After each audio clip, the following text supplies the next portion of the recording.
بسم الله الرحمن الرحيم. السلام عليكم ورحمة الله وبركاته. Waalaikumsalam warahmatullahi wabarakatuh. الحمد لله والصلاة والسلام على رسول الله وعلى آله وصحبه ومن والاه ما بعد. اللهم علمنا ما ينفعنا وانفعنا بما علمتنا وارزقنا علما نافعا يا رب العالمين.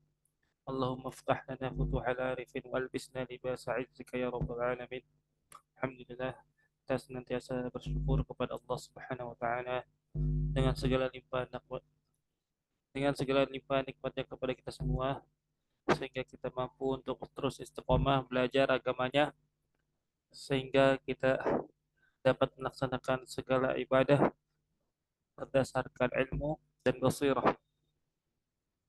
Dan kita lanjutkan pembelajaran kita pada kitab Sulamut Taufiq ila Muhabbatillahi ala Tahqiq, yang kita telah sampai kepada bab tentang pembatal-pembatal salat, yang ada di halaman 50 dalam kitab Mirqatus Saudi Tasdiq.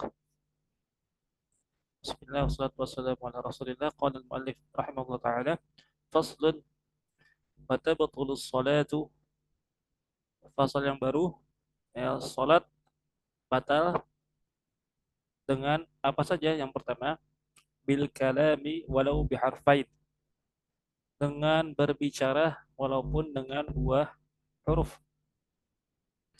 Ya, salat dapat batal dengan berbicara dua huruf, au biharfin mufhimin, atau dengan satu huruf namun huruf tersebut mufhim, yaitu dapat memberikan eh, kefahaman, atau orang lain yang mendengarnya akan mengerti tentang apa yang ia katakan.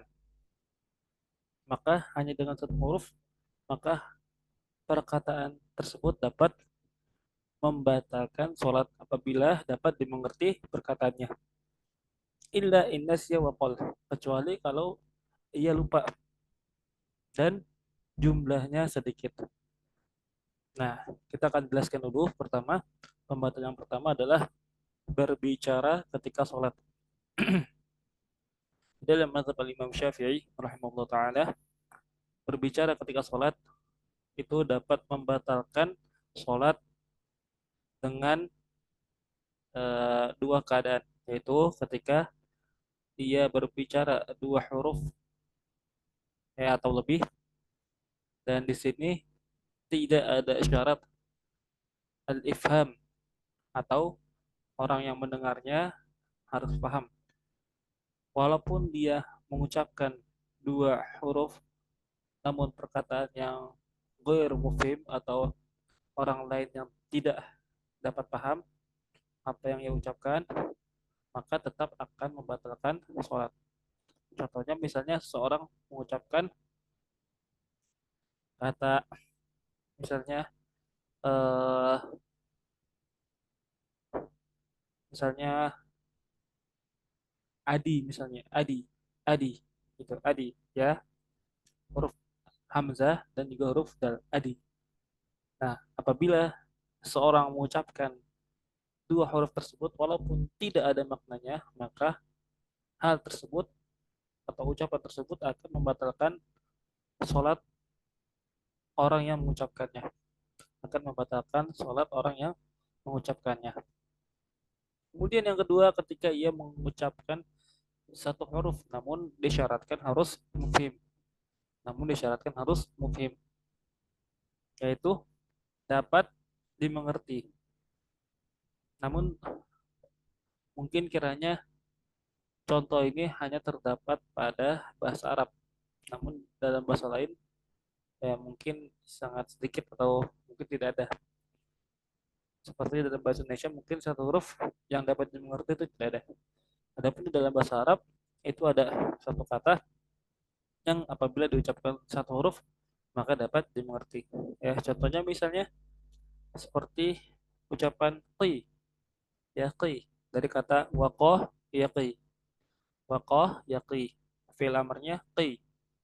Nah, ketika seorang mengucapkan qi, ya. Nah, maka hal tersebut dapat membatalkan sholatnya dikarenakan qi itu suatu huruf yang dapat dimengerti artinya. Artinya dalam bahasa Indonesia adalah jagalah, qi, jagalah. Ya. Nah, contoh lain misalnya ketika seseorang mengucapkan eh, kata fi dalam bahasa Arab fi, ya bukan fi harf ujar tapi fi dari kata wafa ya fi. Ya, artinya penuhilah, penuhilah. Nah, ini juga dapat membatalkan sholat seseorang dikarenakan huruf ini, ya huruf ini merupakan huruf yang mempunyai makna, ya atau dapat dimengerti oleh orang yang mendengarnya. Nah, namun dikecualikan apabila seseorang itu lupa, ya dikecualikan apabila seseorang itu lupa dengan syarat, ya dengan syarat yang diucapkannya itu sedikit jumlahnya, dengan syarat yang diucapkannya itu sedikit jumlahnya. Nah, disebutkan ya yang dimaksud dengan jumlah yang sedikit itu berapa. Nah, disebutkan ya, oleh Syekh Muhammad Nawawi Al-Jawi bahwasanya diantaranya adalah 6 kata, 6 kata. Nah, barang siapa yang mengucapkan 6 kata namun ia lupa, maka sholatnya tidak batal karena terhitung kata yang diucapkan itu sedikit. Jadi eh, kata yang masih ditoleransi jumlahnya ketika ia mengucapkannya dalam keadaan lupa itu adalah 6 kata. Kalau lebih, ya, kalau lebih maka dapat membatalkan sholat walaupun ia lupa. Dan ini diambil dari eh, asar yang disampaikan oleh Muawiyah ibn Hakam As-Sulami bahwasanya beliau pernah sholat kemudian di dalam sholat eh, kemudian apa kemudian beliau berbicara dalam keadaan lupa, ya beliau berbicara dikarenakan lupa, beliau berkata waskal ummah, waskal ummah, celah celakalah ibunya, waskal ummah, celakalah ibunya. Kemudian beliau melanjutkan dengan perkataan beliau, ma sya'nukum tanzuruna ilaih, ma sya'nukum tanzuruna ilaih. Apa urusanmu atau apa urusan kalian melihat ke arahku? Ma sya'nukum tanzuruna ilaih. Ngapain kamu melihat aku? Nah, di sini beliau mengucapkan 6 kata di dalam bahasa Arab. Nah, yang pertama ada waskal, waskal itu terhitung 1 kata, kemudian ummah terhitung 2 kata, kemudian hal, ya, bukan hal, ma sya'nukum, ma terhitung 3 kata, sya'nukum terhitung 4 kata, dan zurun, ya, dan zuruna terhitung 5 kata, ilayah terhitung 6 kata. Jadi eh, waskal ummah ma sya'nukum tanzuruna ilayah. Di situ terhitung 6 kata. Nah, dari sini eh, disimpulkan bahwasannya 6 kata itu termasuk sedikit. 6 kata itu termasuk sedikit. Nah, ada juga ada dalam hadis bahwasanya Rasulullah SAW pernah lupa di dalam sholat sehingga dia hanya sholat hmm, beliau ketika sholat zuhur beliau hanya melakukan atau melaksanakan 2 rakaat saja. Nah, namun para sahabat kebingungan kemudian bertanya kepada Rasulullah, ya Rasulullah, apakah engkau mengkosor sholat ataukah ada perintah baru dari Allah bahwasannya sholat zuhur itu 2 rakaat? Kemudian Rasulullah menjawab, aku tidak mau qasar dan juga tidak ada perintah baru. Nah, kemudian sahabat tersebut menjawab, nah, kalau begitu engkau telah lupa.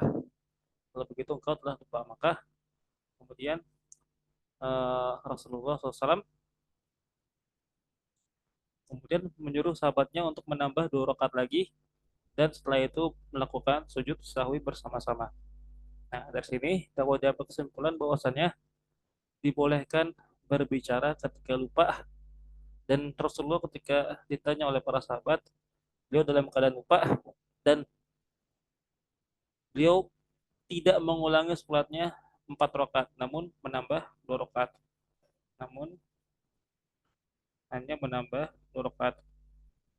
Nah, Allah alam.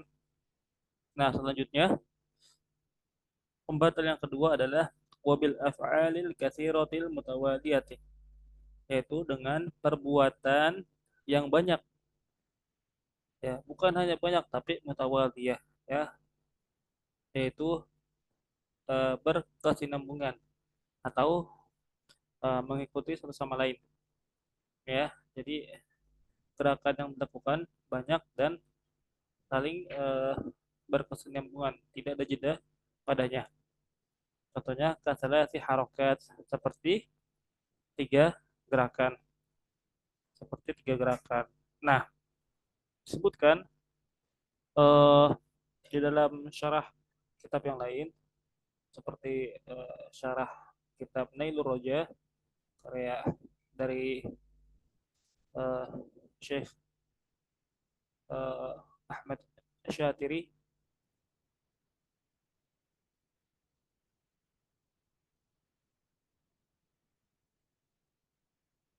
disebutkan di dalam kitab syarah Nailur Roja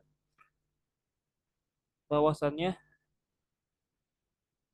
anggota yang dapat membatalkan dengan 3 kali gerakan itu adalah a'dha'u tsaqilah, yaitu eh,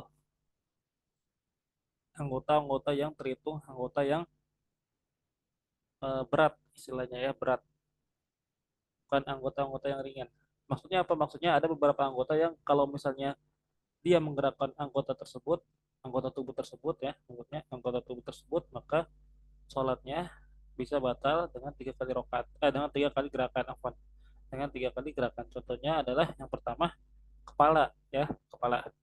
Nah, kepala ini termasuk a'dha asaqilah. Jadi kalau ia menggerakkan kepala sebanyak 3 kali dan itu berurutan, ya, berurutan, terus secara langsung tanpa ada jeda, nah maka hal tersebut dapat membatalkan sholat. Hal tersebut dapat membatalkan sholat. Contohnya misalnya dia menggelengkan kepalanya, menggerakkan kepalanya seperti ini, ya, 3 kali berturut-turut, nah, maka sholatnya bisa batal. Maka sholatnya bisa batal. Nah, dan selain kepala yang termasuk dalam anggota a'dha saqilah, anggota tubuh yang berat adalah kedua tangan. Kedua tangan juga termasuk eh, a'dha saqilah yang kalau kita gerakan secara 3 kali dan berurutan, maka dapat membatalkan sholat. Kemudian juga ada kaki, ada kaki.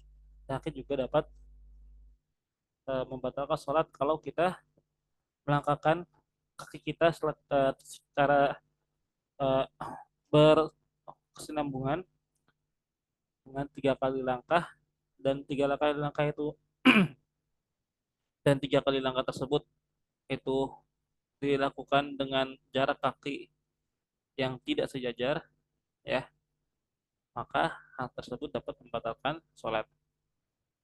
Ya, misalnya seorang ingin mengisi saf yang kosong di depan namun terlalu jauh, sehingga dia berjalan, nah, 3 kali langkah, dan itu 3 kali langkahnya maju seperti langkah orang berjalan pada umumnya, 1, 2, 3. Nah, maka yang tadinya dia niatnya bagus, ingin mengisi soft yang kosong, namun dikarenakan dia tidak paham, dia tidak belajar fikih, maka sholatnya batal. Sholatnya batal, ya, karena kan dia telah melakukan gerakan yang banyak sebanyak 3 kali. Nah, termasuk juga a'dha'u tsaqila itu adalah eh, eh, dua rahang ini ya, dua rahang mulut kita ya. Mulut kita ini termasuk juga a'dha'u tsaqilah. Nah, kalau kita menggerakkan mulut kita ketika sholat, kita seperti itu ya, menganga atau kita goyang-goyang seperti itu, maka itu juga dapat membatalkan sholat. Itu juga dapat membatalkan sholat. Nah, kecuali ya itu halnya yang berkaitan dengan bacaan sholat ya. Dan ketika kita membaca Al-Quran misalnya dibutuhkan, namun sesuai dengan kadarnya ya, sesuai dengan kadarnya ketika kita mengucapkan fathah a.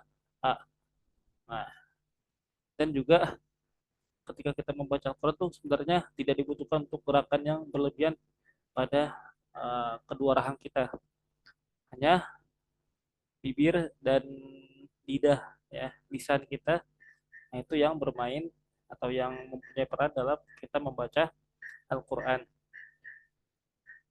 Nah, selanjutnya untuk tiga gerakan ini itu tidak ada bedanya antara orang yang ingat ataupun orang yang lupa ya.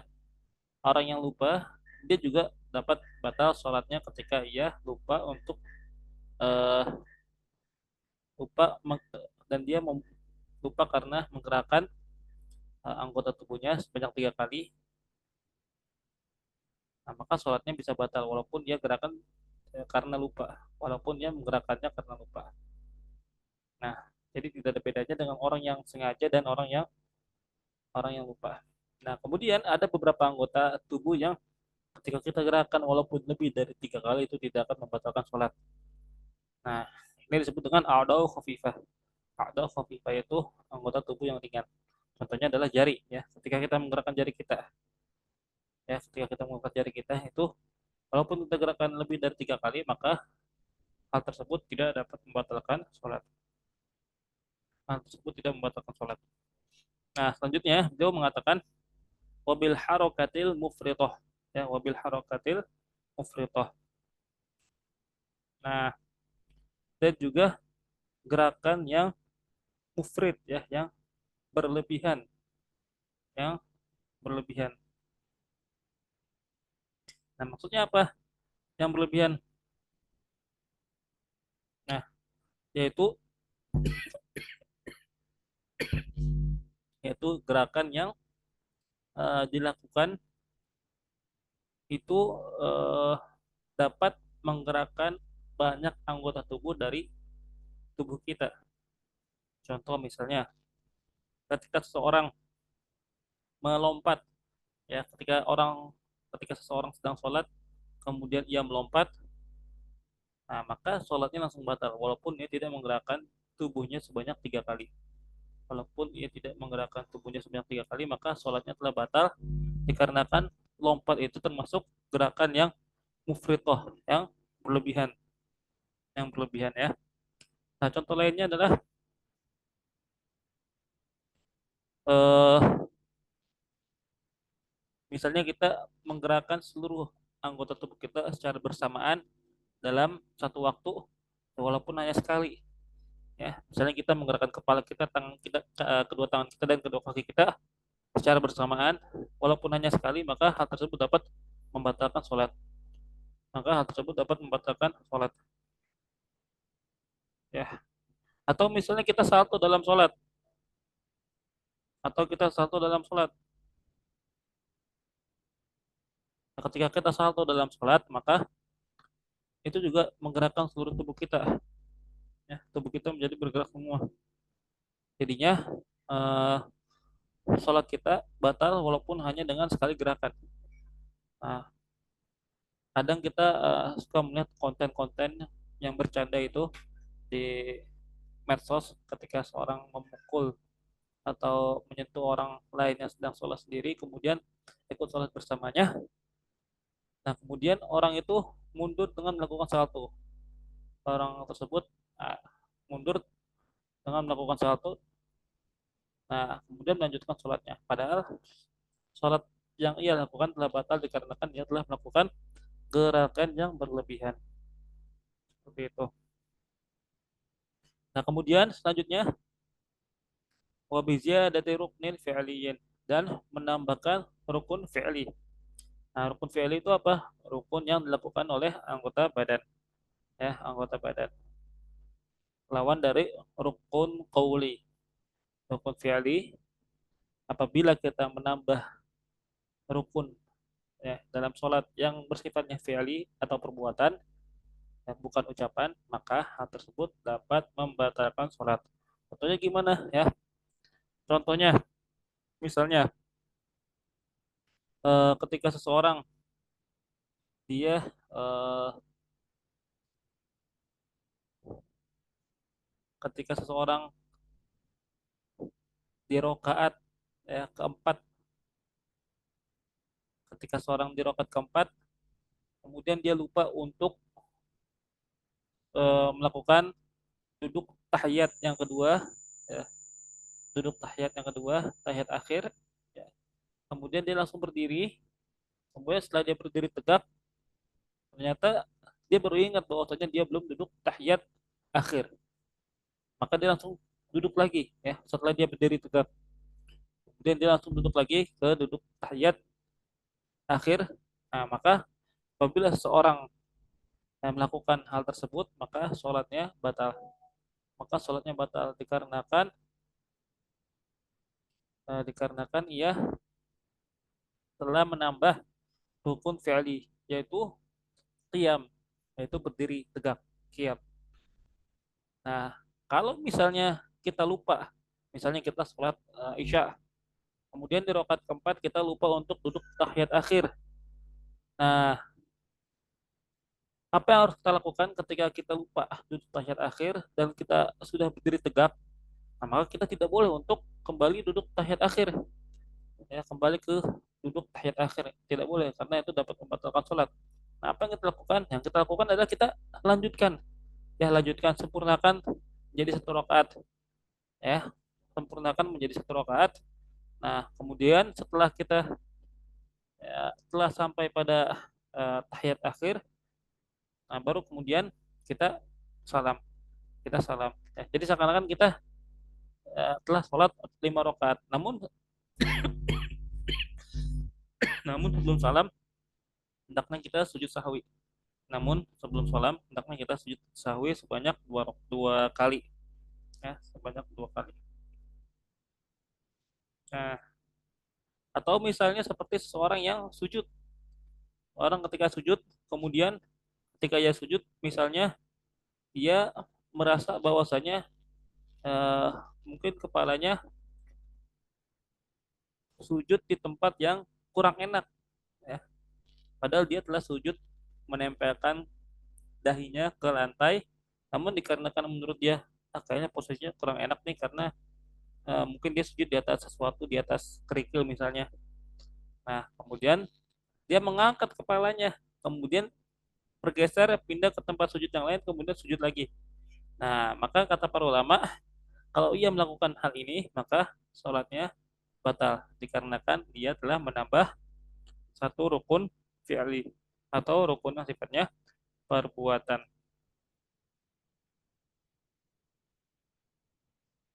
Nah, nah, kemudian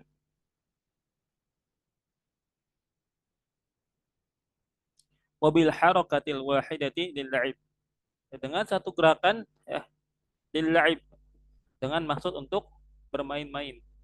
Nah, jadi kalau seseorang melakukan gerakan sholat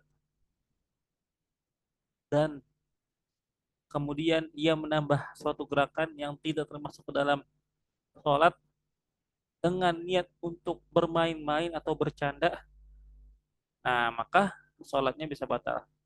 Maka sholatnya bisa batal.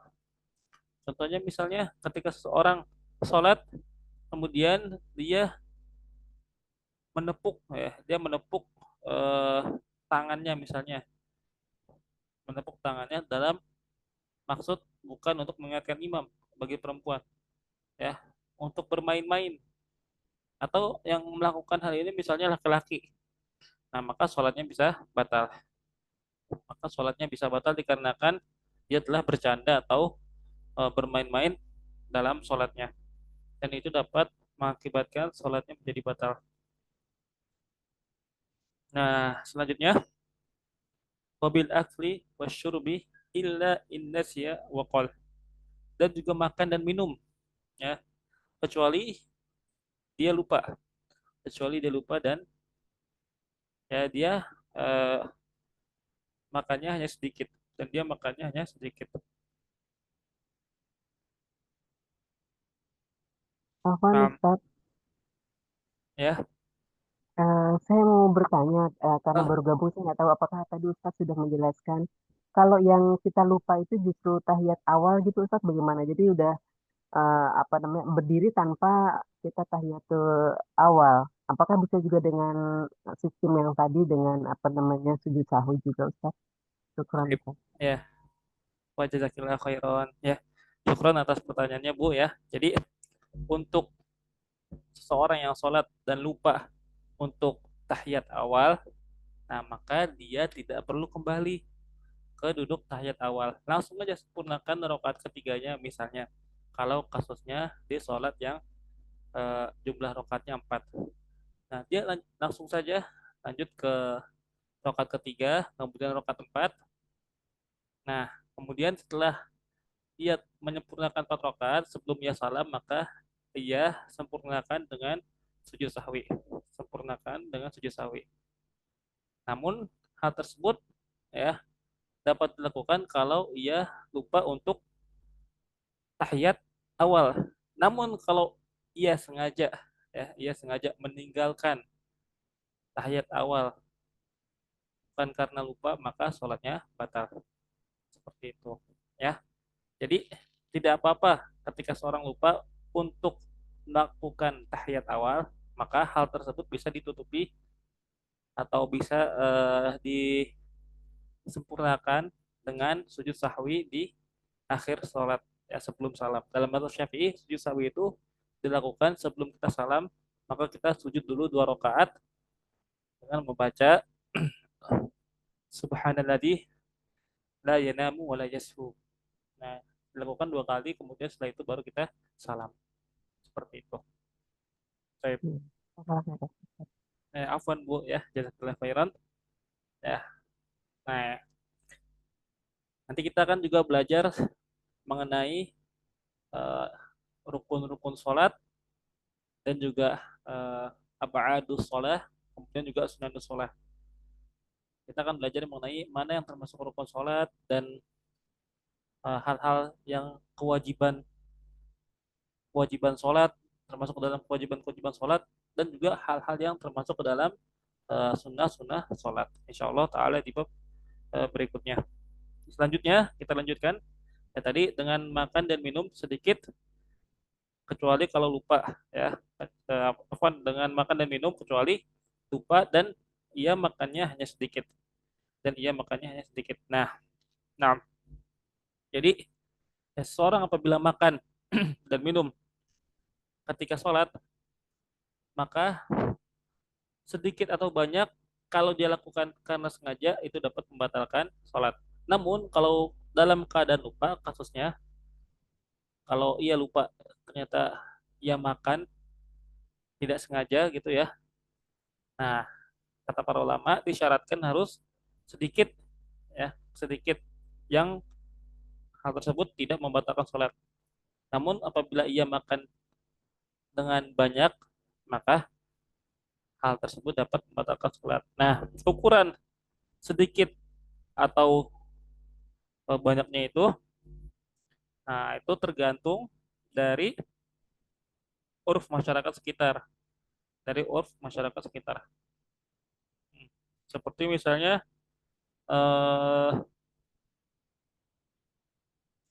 ia ia tidak sengaja memakan sisa makanan yang ada di mulut, misalnya ada misalnya 2 butir nasi ya yang tersangkut atau yang tersangkut nyelip di gigi, dan dia tidak sengaja atau lupa menelannya ketika ia sholat. Nah, maka itu termasuk sedikit, dan juga dikarenakan dia lupa maka tidak membatalkan sholat. Namun kalau dia sengaja dan dia tahu bahwasanya dia itu melakukan tersebut secara sadar, sehingga dia sengaja menelan sisa makanan yang ada di mulutnya, maka sholatnya dapat batal walaupun yang ia telan hanya sedikit.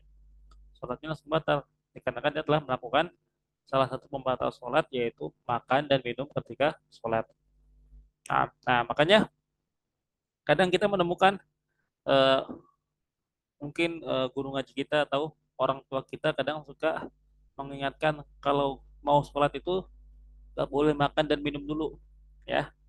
Dulu saya waktu masih kecil suka dibilang oleh orang tua saya bahwasanya kalau sholat tuh jangan makan dulu atau minum dulu. Nah, waktu itu mungkin saya mengiranya bahwasanya oh mungkin kalau sholat sebelum makan, kalau kita makan sebelum sholat dan minum sebelum sholat mungkin wudhunya batal. Nah, sebagian orang mengira mungkin seperti itu, bisa membatalkan wudhu. Makan dan minum bisa membatalkan wudhu, padahal bukan seperti itu. Hikmahnya kenapa kita tidak makan ya sebelum sholat atau tidak minum sebelum sholat? Nah, hikmahnya kenapa? Hikmahnya supaya ketika kita sholat tidak ada makanan atau sisa minuman yang menyangkut di mulut kita. Sehingga mungkin ketika kita sedang sholat terus ada suatu hal yang menyangkut di mulut kita, maka bisa jadi kita telan ya secara sengaja atau bisa jadi kita telan secara tidak sengaja. Nah, seperti itu. Dan mungkin bisa jadi yang kita telan satu hal yang banyak seperti itu. Misalnya satu ayam utuh ya nggak mungkin ya. Misalnya ya satu suapan nasi ya, satu suapan nasi. Nah itu mungkin tersisa dalam mulut kita, walau alam, atau kita sedang makan permen misalnya satu biji permen kemudian tertelan oleh kita, nah, maka itu bisa membatalkan sholat. Oleh karena itu eh, orang tua kita atau guru-guru kita menasihati ketika kita mau sholat jangan makan dan minum dikarenakan takutnya masih ada suatu benda atau suatu makanan, minuman yang tersisa yang menyangkut di mulut kita, di gigi kita. Nah, sehingga ketika kita sholat kita menelan sisa-sisa makanan tersebut. Nah, dikhawatirkan sholatnya menjadi batal. Seperti itu. Nah, ya, kemudian selanjutnya wabiniyat qat'is shalah, dan juga dengan niat untuk membatalkan sholat. Nah, kalau kita sholat kemudian kalau kita sholat kemudian kita berniat untuk membatalkan sholat kita, ya, maka langsung otomatis sholat kita batal, walaupun kita tidak melakukan pembatal-pembatal sholat. Walaupun kita tidak melakukan pembatal sholat, namun kita telah berniat di dalam hati kita,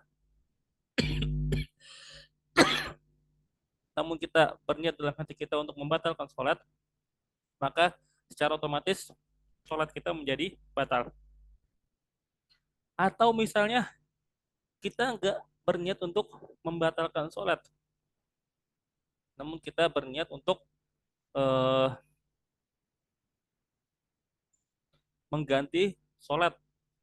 Ya misalnya kita sholat fardu ya, dan ini terutama sholat fardu, para ulama khilaf, bolehkah kita mengganti niat dari sholat fardu ke sholat fardu yang lainnya.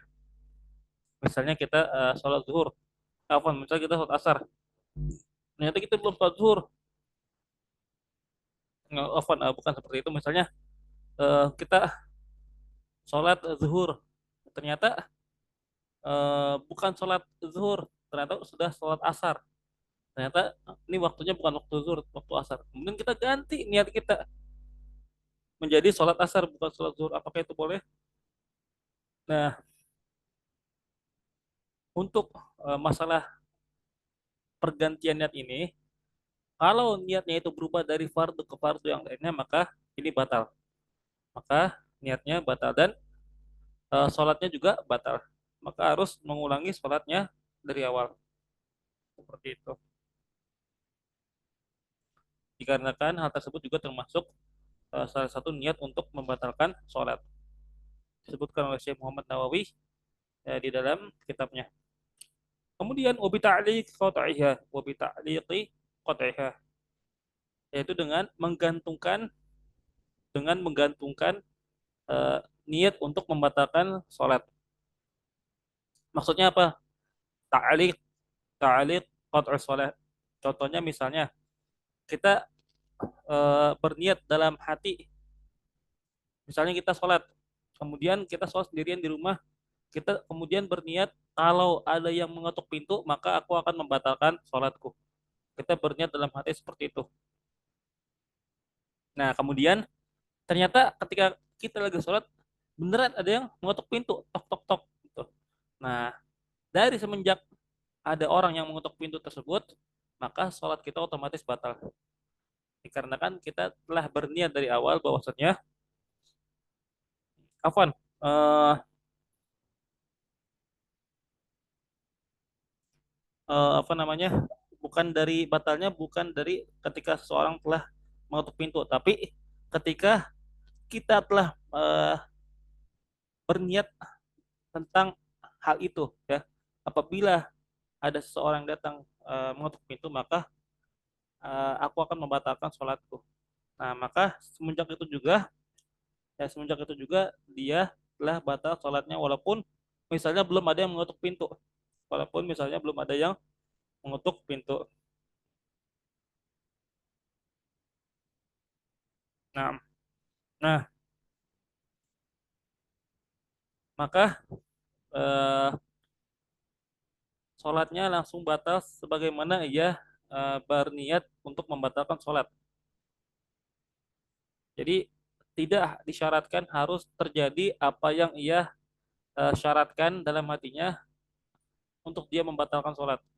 Dengan dia berniat seperti itu aja udah dapat membatalkan sholatnya, ya, seperti itu. Nah selanjutnya obit tarot durifi, ya, dan juga dengan ragu-ragu, ya, dengan ragu-ragu fihi, maksudnya fi qat'i sholat, dan dia ragu-ragu apakah mau batalin sholat atau tidak nih.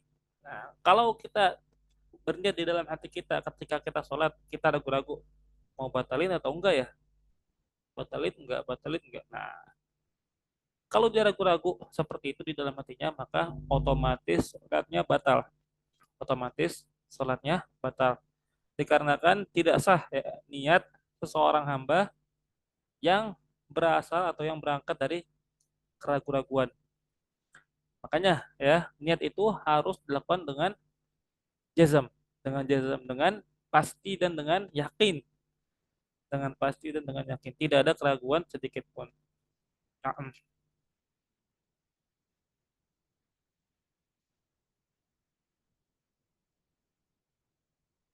kemudian selanjutnya, ya, wabi'an yamdi wabi'an yamdi ruknun ma'asyaki fi niyatit taharrum. Nah, ini juga ya menjadi pembatas sholat, yaitu ketika ia telah eh, melakukan sholat dan telah berlalu padanya beberapa rukun sholat. Nah, kemudian ketika dia telah melakukan beberapa gerakan rukun sholat, tiba-tiba dia ragu-ragu, ya, dia merasa bahwasannya dia ragu-ragu apakah ia telah melakukan takbiratul ihram atau belum.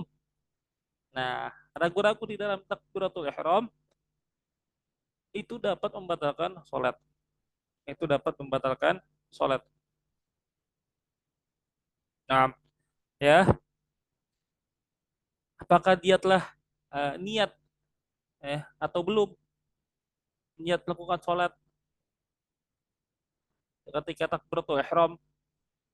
Nah, maka ini dapat membatalkan sholat dikarenakan tadi, ya, suatu niat yang berangkat dari keraguan-raguan, tidak ada kejelasan padanya atau tidak ada keyakinan, kejelasan dan kemantapan dalam hatinya, maka niat tersebut tidak sah. Barang siapa yang sholat kemudian dia ragu-ragu apakah dia tadi berniat ketika takbiratul ihram atau belum, Nah, maka sholatnya telah batal. Maka sholatnya telah batal. Au yatulu zamanu syak. Au yatulu zamanu syak.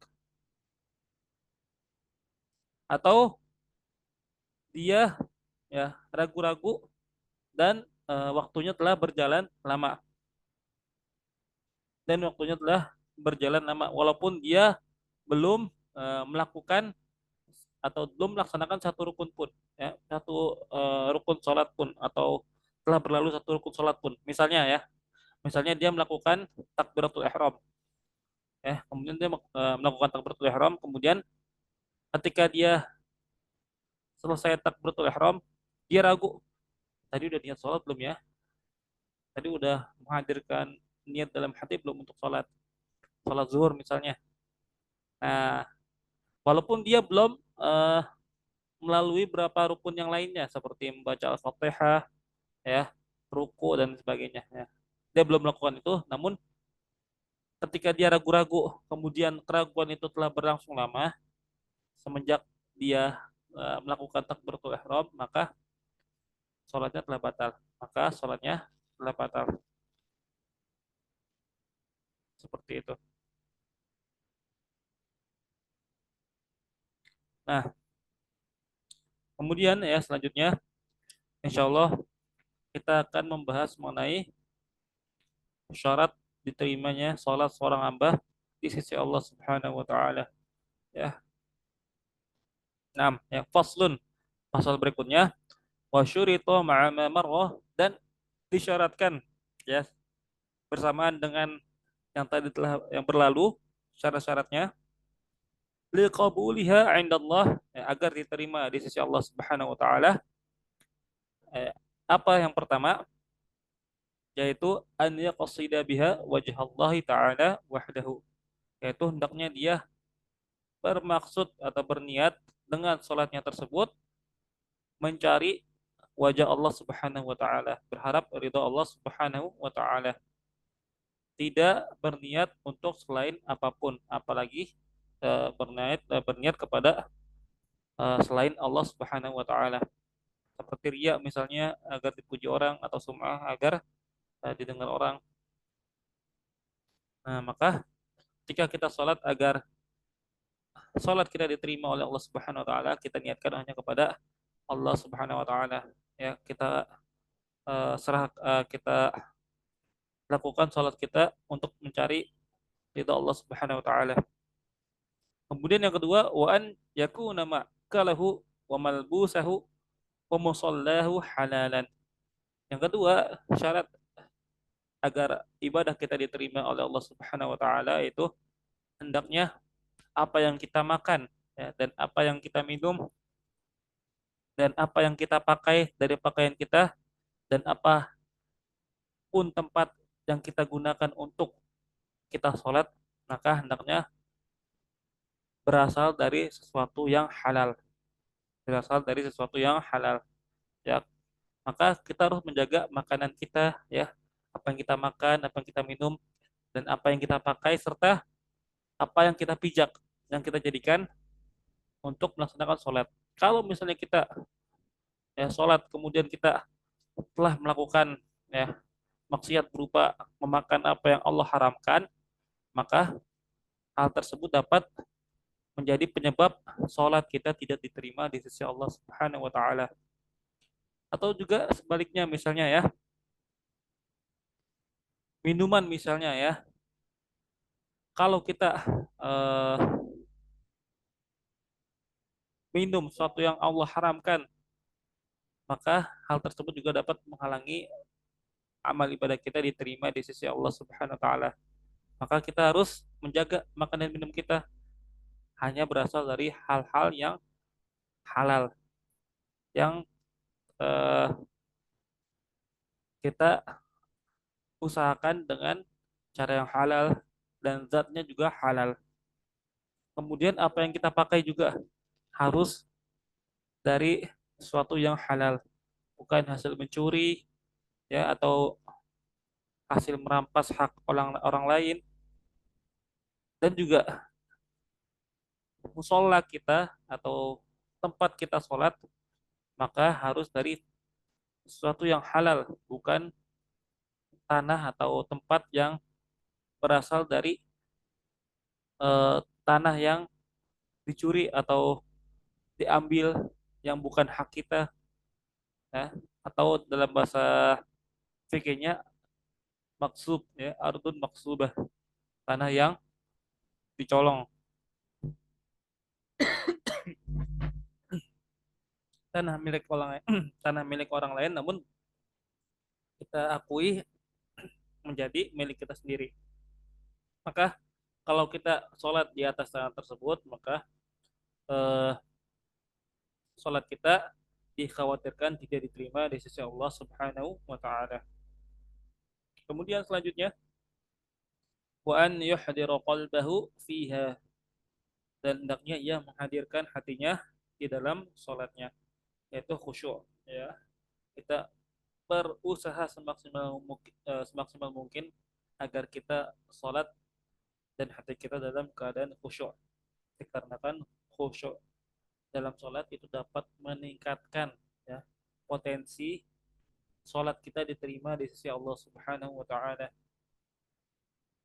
Falaysa lahu min salatihi illa ma aqala minha, dan tidak ada, ya, di dalam sholatnya kecuali apa-apa yang ia ketahui, ya, dari sholatnya tersebut, yaitu maksudnya segala yang ia lakukan di dalam sholat dia lakukan dalam keadaan sadar, dan dia mengerti apa yang ia ucapkan, apa yang ia baca di dalam sholat, sehingga dia bisa mentadabburi hal tersebut, baik itu bacaan yang kita baca berupa Quran, ayat yang kita lantunkan dalam sholat, ataupun doa-doa yang kita aturkan di dalam sholat, yang kita baca di dalam sholat. Maka kalau ia mengerti maknanya dan eh, paham akan isinya, maka itu akan menambahkan kekhusyuan di dalam hati kita. Maka itu dapat menambah kekhusyuan di dalam hati kita, dan juga akan menambah potensi amal ibadah kita akan diterima di sisi Allah Subhanahu wa taala. Kemudian yang terakhir, ya, yang keempat, syarat agar sholat kita diterima di sisi Allah Subhanahu wa taala, yaitu walla yu'jib biha, dan hendaknya kita tidak ujub, dan kita tidak ujub dengan sholat kita, dikarenakan ujub tersebut dapat membatalkan atau bukan membatalkan sholatnya, maksudnya membatalkan pahalanya, membatalkan pahala, ya, dikarenakan hal tersebut dapat menjadi penyebab amal kita terhapus di sisi Allah Subhanahu wa taala. Dikarenakan di dalam hadis Rasulullah sallallahu alaihi wasallam pernah bersabda,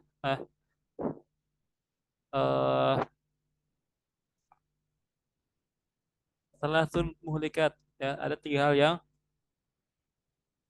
dapat membuat seorang hamba itu celaka, yaitu yang pertama syuhun muta', yaitu sikap pelit yang ditaati. Jadi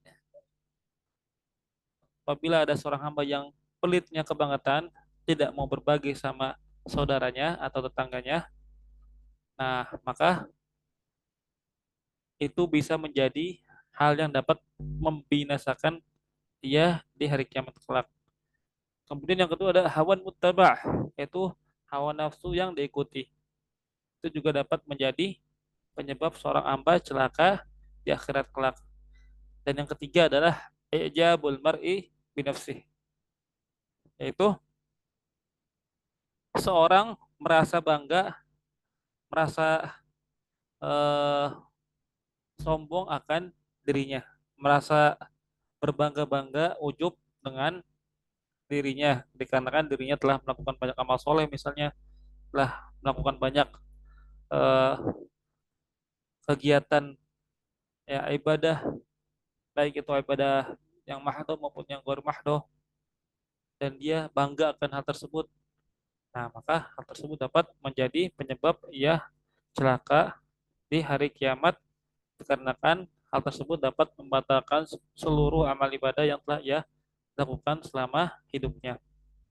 Ya, dan mungkin ini saja ya yang dapat kita jelaskan di pertemuan kali ini, dan kita berharap kepada Allah Subhanahu wa taala dengan kita belajar di dalam kitab Sulamut Taufiq beberapa pembatal-pembatal sholat, insya Allah mudah-mudahan kita bisa lebih menjaga sholat kita agar sholat kita terhindar dari hal-hal yang dapat membatalkan sholat.